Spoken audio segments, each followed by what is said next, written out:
হযরত ইনামুল হাসান সাহেব রহমাতুল্লাহ রোজানা ওনার সাথে একজন সাথী আব্দুল হাফিজ মক্কি রহমাতুল্লাহর কাছে আমি নিজে শুনছি যে হযরত ইনামুল হাসান সাহেব রহমাতুল্লাহ যখন तमाम দুনিয়ার আমির তখন উনি রোজানা 40,000 বার আল্লাহ আল্লাহ জিকির করতেন আর 21,000 বার পড়তেন লা ইলাহা ইল্লাল্লাহ।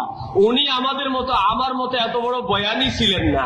আমরা তাআজ্জুব হইতাম বড় বড় বুজুর্গদেরকে আমরা দেখেছি আমাদের পড়াশোনার জামানায় এলাকায় উনি বড় ইমাম সাহেব, খতিব সাহেব, মুতামিম সাহেব, মুফতি সাহেব, অথচ একটা মাসালার জন্য নিজের বাড়ি থেকে বেল নিয়ে আইসা এরপরে তার চেয়ে বড় কোন আলেমের খেদমতে বলে হযরত এটা আপনার জন্য হাদিয়া। বলে কেন আসছেন? বলে একটা মাসলা তাহকিকের জন্য আসছেন।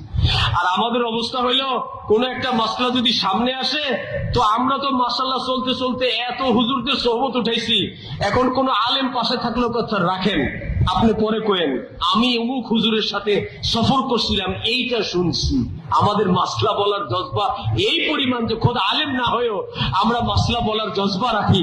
অথচ আমি খোদ বড় মুফতি সাহেবকে দেখছি যে সে জানা সত্ত্বেও এই মাসালাটা বলার জন্য পাঠায় দিচ্ছেন, নিজে সফর করছেন, বাড়ির থেকে গ্রামের থেকে বেল আনছেন যে মাসলা জিজ্ঞেস করার জন্য মুফতি সাহেবের কাছে হাদিয়া নিয়ে যাইতে হয়।